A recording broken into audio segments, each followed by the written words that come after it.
Deputado, sua expectativa, ontem o presidente Rodrigo Maia falou sobre aí 3 meses para votação, a gente não sabe nem, o projeto nem chegou ainda. Sua expectativa para a chegada desse projeto e da discussão dele aqui dentro da Câmara? Eu espero que o governo envie esse projeto o mais rápido possível, né, que ele seja bem elaborado, que ele esteja de acordo com aquilo que foi defendido pelo ministro Paulo Guedes, foi defendido até pelo, à época, candidato à presidência da República, Jair Bolsonaro, com um novo sistema para as novas gerações de capitalização, com igualdade, começando pelo setor público, principalmente pela elite do setor público, juízes, promotores, nós, deputados federais, senadores, ministros do Supremo, para que todos tenham o mesmo sistema previdenciário, não interessa se você é pedreiro, se você é professor, se você é médico, se você é deputado. Todo mundo sob o mesmo sistema e aqueles que não têm condições de se sustentar, além do sistema de repartição geracional, ter acesso também a uma renda básica. Deputado Edmilson, como é que a oposição se posiciona em relação a essa proposta aí que traz essa ideia de igualdade, mas que muda bastante o sistema atual? Olha, o Paulo Guedes enriqueceu especulando. Ele está cumprindo o papel dele, defendendo o interesse dos banqueiros. Porque quando se fala em capitalização, significa descontar, além do desconto tradicional para a Previdência, mais alguns percentuais do salário para aplicar num dos bancos desses 4, talvez, que detêm 85% dos ativos financeiros do país. Ninguém toca na ferida. Hoje, há uma dívida de 450 bilhões das empresas, tipo Vale, que é uma das maiores devedoras, essa responsável por esse crime que aconteceu novamente em Minas Gerais, mas que atua no Pará também, com dezenas de barreiras, infernizando a vida das comunidades tradicionais, colocando em risco a vida do povo e o equilíbrio ecológico. Então essas empresas têm que pagar, mas o governo fecha os olhos, porque essas empresas financiam as campanhas de grande parte de deputados e senadores. Da mesma forma, se nós pegarmos a estrutura do orçamento anual, quase 1,2 trilhões dos 3,38 trilhões aprovados em dezembro de 2018, orçamento 19, estão para refinanciamento da dívida. Só que 400 bilhões quase é para pagamento de juros e amortização da dívida. Enfim, é o sistema financeiro rico e querem aprovar uma proposta que se confirmar o que foi vazado para a imprensa, num país, o estado de São Paulo, por exemplo, o deputado conhece bem, Capão Redondo, a expectativa de vida é de 54 anos apenas, não é de 78, como as pessoas mais ricas, de melhor renda, até alcançam. Não, 54 anos de vida e querem dizer que o cara só pode se aposentar aos 65. Então, querem cometer um crime, acabar com o direito do trabalhador. Porque se fala aqui nas elites, na verdade, tira-se o direito do trabalhador a uma aposentadoria ou uma pensão. Aliás, aquele que não teve carteira assinada ou um cargo público, sequer um salário mínimo vai ganhar. Isso é uma vergonha. Deputado Kim, resolver a questão das dívidas poderia diminuir ou resolver o impacto, esse impasse, esse problema da Previdência? Ia diminuir praticamente nada e resolver jamais, porque isso, ainda que a gente conseguisse pegar todo o dinheiro que as empresas devem, 1/3 são empresas que já faliram, que já nem existem mais. Como é que você vai cobrar um fantasma que não existe, né? Ninguém aqui é caça-fantasma para ficar indo atrás de espírito que não existe. Segundo, o outro terço está na justiça, sendo discutido. O Poder Executivo não pode fazer absolutamente nada e se fizesse, seria autoritário, né? É absolutamente indesejável que um poder interfira no outro numa república. E a outra parte já está sendo cobrada pelo Poder Executivo. Mas ainda que essa dívida fosse paga, você pagaria 1 ano de rombo. E depois, é uma questão recorrente, é uma dívida obrigatória, não é uma questão de caixa pontual. Não adianta você pagar 1 ano e depois vai tirar de onde esse dinheiro, né? E pelo contrário, não é direito nenhum do mais pobre que está sendo tirado. O sistema atual, só 3%, e isso recomendo até ao deputado que compareça aos cursos da Câmara, que têm sido muito bem ministrados, e parabenizo o corpo técnico da Câmara, que nos demonstrou que só 3% do dinheiro da Previdência vai para a camada mais pobre da população, 97% vai para a camada mais rica. Ou seja, na minha humilde opinião, o parlamentar que, conhecendo profundamente a proposta, votar contra essa proposta, está simplesmente defendendo o próprio privilégio, porque aqui na Câmara a gente tem um sistema de repartição simples que é diferente do de repartição geracional.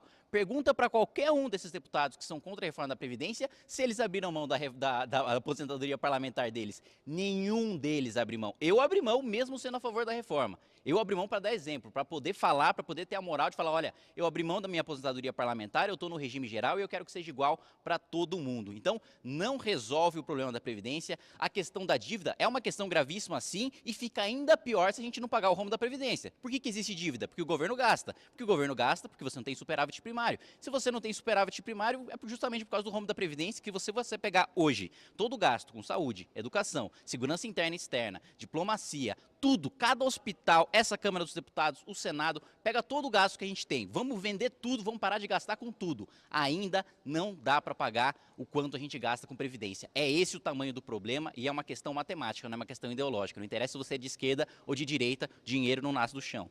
Deputado Edmilson, tem como resolver se não for assim? A questão é matemática, mas é ideológica. Quer ver uma coisa?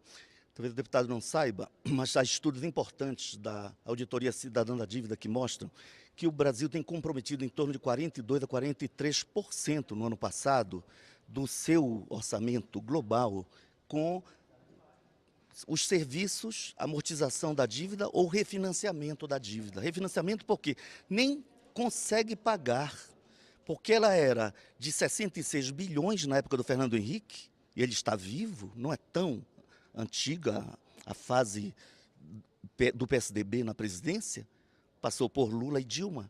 E hoje, de 66 bilhões, 68, nós já estamos com uma dívida de mais de 5 trilhões, superou o orçamento, já está batendo o produto interno bruto, ou seja, toda a riqueza produzida do país. Então, essa é uma informação econômica, matemática. Uma proposta séria de reforma da Previdência exigiria estudos atuariais. Os cálculos atuariais são cálculos complexos, que curso de aperfeiçoamento aqui na Câmara não ensina. Então não adianta querer posar de conhecedor das coisas e ficar falando besteira. Nós temos que ser sérios com o povo. Sabe por quê? O trabalhador trabalha 40 anos para conseguir manter o seu salário e se aposentar somente aos 65 anos, se ele tiver carteira assinada por 40 anos. Isso é uma falácia de que é a favor do pobre. Sabe por quê? No ano retrasado, que é o dado oficial, de todos os aposentados brasileiros, 79,8% não conseguiram provar 25 anos como servidor público ou com carteira assinada, porque as pessoas vivem mais desemprego do que emprego. Períodos longos de desemprego. Quando você consegue 25 anos, conforme a lei atualmente ainda de 15 e 25 era um debate que se fazia, já inviabilizaríamos milhões de trabalhadores idosos de se aposentarem, se ficarem 40 anos de contribuição comprovada. E 75 anos para homens e mulheres será a morte como escravo. Trabalho, trabalho, trabalho, sem direito à aposentadoria. E os que não puderam trabalhar porque têm alguma deficiência, ou porque não tiveram a possibilidade, por serem trabalhadores rurais e têm especificidades, esses se aposentarão ou ganharão pensão inferiores a um salário mínimo. Esse crime não passará. Ou aqueles que votarem terão que argumentar melhor para ter um segundo mandato. Então, nós temos que ser sérios, não aceitaremos que se destrua o direito do trabalhador à aposentadoria. As elites, os banqueiros, quem quiser que os defenda. O PSOL e a oposição, espero que parte dos que ajudaram a eleger o Bolsonaro façam vê-lo, que ele não defendeu essa proposta quando era candidato a presidente. Não pode agora apresentar um pacote que destrói o futuro do nosso povo. E não é a única proposição polêmica desse início de legislatura, né? A gente está aí também com a discussão da lei anticrime, que o ministro Sérgio Moro já está trazendo aqui para a Câmara, com uma série de questões, tanto atacando aí o crime violento, como também tentando atacar o crime de corrupção. Muitos pontos polêmicos também, a questão da prisão em segunda instância, também a progressão de regime. Deputado Kim Kataguiri, como é que vai ser a negociação desse projeto aqui na Câmara? Olha, difícil te dar um panorama geral de todos os aspectos que vão ser considerados. Na minha opinião, aliás, até fazendo uma pequena, se você me permite, uma pequena correção, uma imprecisão, na verdade não é uma lei anticrime, é um pacote que possui legislação tanto de leis ordinárias como de leis complementares que vão fazer essa modificação na legislação brasileira. Na minha opinião, é até um pacote brando demais em diversos pontos, né? Eu discordo de alguns pontos que foram colocados pelo ministro Sérgio Moro, mas da parte em que você combate o crime organizado, que você isola membros de facções criminosas em prisões de segurança máxima, daquelas que você aumenta a necessidade ou a rigidez da progressão de pena para aqueles que cometeram crimes com grave violência, concordo 1000%. Não tem como a gente combater o crime se a gente continuar punindo crimes graves, estupros, homicídios, latrocínios, de maneira branda. Se simplesmente cumprindo 1/6 da pena, ele já conseguir sair do presídio. Eu acho que, indo além da legislação que existe hoje, tem de se cumprir a pena dentro do presídio. E uma sugestão que eu mesmo dei ao ministro na reunião que a gente teve semana passada foi de que a gente adotasse um modelo que é o melhor, tanto em termos de punição como em termos de ressocialização, que é o único de parceria público-privada que a gente tem no Brasil, que é o de Ribeirão das Neves, em Minas Gerais, onde basicamente os presos têm a oportunidade de aprender um trabalho lá dentro, sustentar a própria família, sustentar os próprios custos, indenizar a vítima, tem escolas lá dentro e o menor índice de reincidência do país, porque ele sai de lá muitas vezes empregado, ele aprendeu, a sua mão de obra saiu qualificada, o empresário de lá dentro mesmo já sai, já emprega aquele trabalhador que ele viu trabalhando, que ele sabe da sua competência, que ele sabe da sua correção, então não existe motivo para ele voltar ao crime. E essa foi a sugestão que eu levei e acho que deve ser levado mais em frente. Acredito que para a maior parte das propostas não deve haver problema de aprovação aqui na Câmara, porque a maior parte se trata de projeto de lei ordinário, né, que só precisa de maioria simples. Deputado Edmilson, o senhor concorda? Já conheceu um pouco desse pacote de projetos? Olha, o pacote, toda vez que se fala em combate ao crime, todo mundo deve ser a favor, né? Quem é que não quer a investigação do Flávio Bolsonaro? Quem não quer entender por que um motorista, assessor dele, que foi assessor do atual presidente Bolsonaro, consegue em 3 anos abocanhar 7 milhões? Você, como funcionária da Câmara, nenhum deputado consegue ter 7 milhões assim, líquido, vendendo Passat do ano 70, carro usado, não tem. Quem não quer investigar, por exemplo, até o empréstimo que o presidente fez para alguém que tem 7 milhões, ainda precisa de 40 mil emprestado, né? A ponto de submeter a sua esposa para receber o pagamento informal na sua conta. Então tem muita coisa inexplicada. E crimes passados. Quem não quer saber por que o ministro que hoje vai assumir aqui, do turismo, se realmente praticou a prática do laranja, de colocar candidatas, o partido repassa fundos públicos, 60 mil, e a mulher tem que devolver candidata 50 mil para sua campanha. Tudo isso tem que ser investigado. Então, vamos combater o crime. Acontece que não há uma proposta, por exemplo, para conter a violência contra a juventude negra da periferia.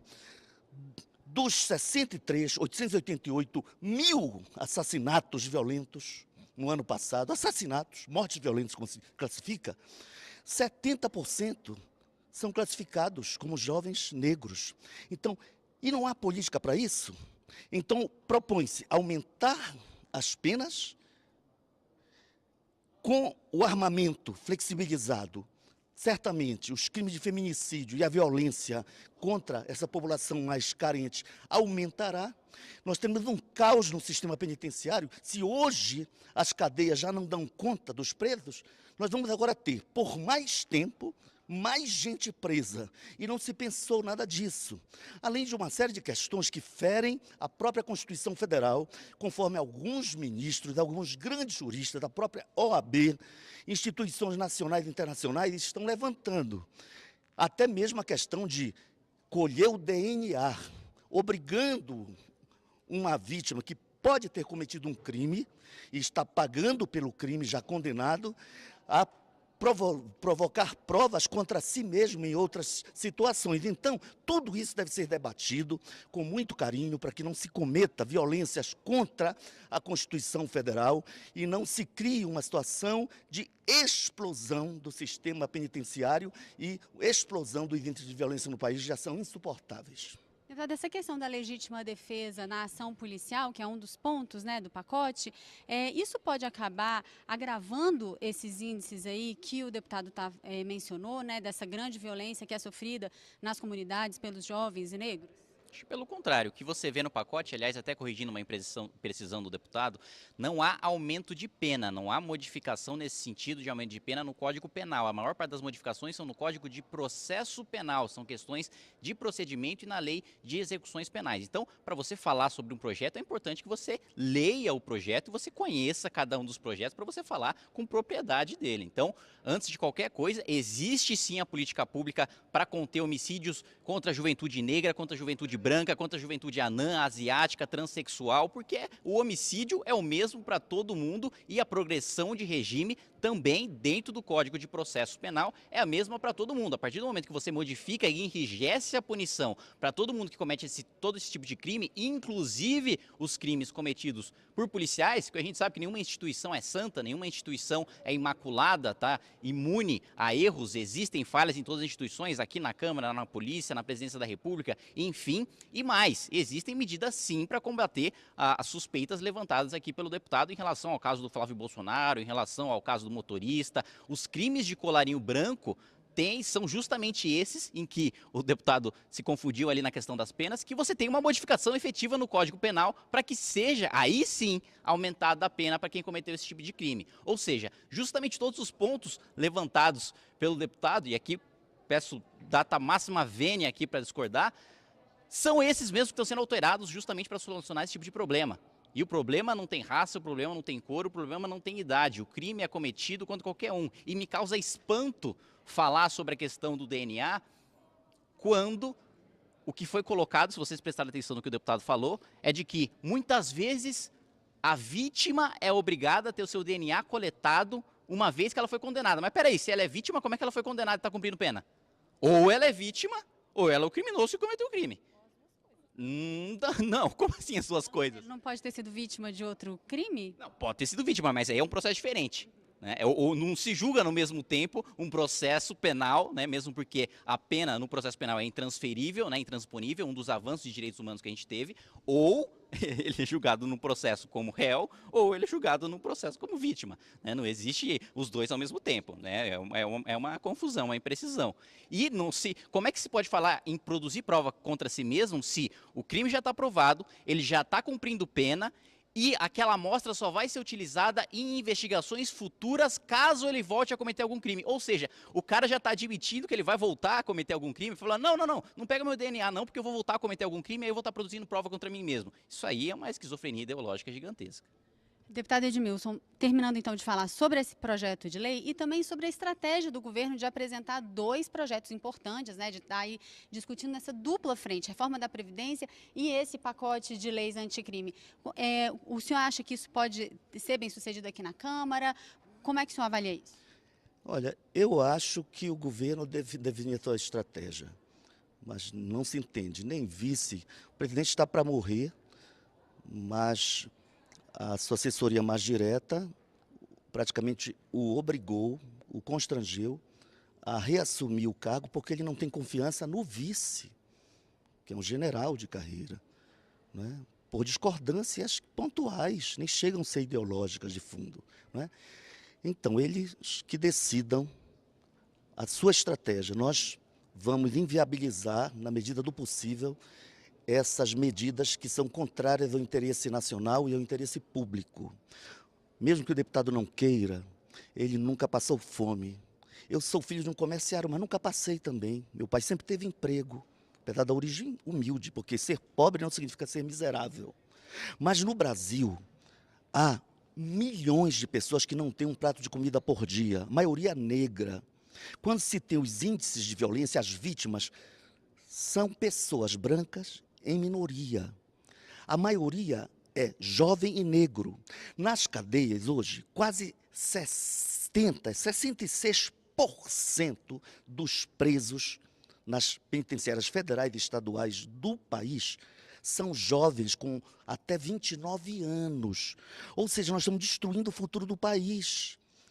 E então esse racismo institucionalizado, essa violência institucionalizada, não pode ser mais legalizada, porque as desigualdades são reais e a violência tem vítimas que são mais presentes nas estatísticas. Por isso, a lei tem que tratar desigualmente os desiguais, mesmo que alguns achem que está todo mundo igual, quando nós sabemos que tem gente muito rica, 6 são donos de uma riqueza equivalente à renda de mais de 105 milhões de brasileiros, apenas 6 empresários, mas esses não pagam impostos ou pagam muito pouco. Então, quando se libera, por exemplo, para o policial o direito de trabalhar e defender sua vida, isso a lei já preserva. Mas quando se estabelece expressões pouco objetivas, tipo assim, a depender do estado emocional, o policial que matar, mesmo que seja um tiro na nuca, ele diz que estava sob forte emoção e ele então não responderá, conforme a lei hoje do auto de resistência. Ora, policial não deve morrer. Ele é um agente da segurança, da paz social. Mas o fato de ser policial não dá direito de praticar pena de morte, como hoje ocorre no Brasil. E os que matam, em nome do Estado, 300 e tantos policiais morreram ano passado, é verdade, mas quantos civis foram mortos por policiais? Uma quantidade 5 vezes maior. Não podemos legalizar esse tipo de coisa. Policial é para garantir paz e segurança, é para merecer a confiança do cidadão, é para garantir paz social, não para fuzilar pobres negros da periferia, desempregados, num país tão injusto quanto o nosso. Mais de 20 minutos de debate aqui entre a gente, só uma pequena amostra de todos os debates que vêm aí ao longo desse ano aqui na Câmara, Mariana.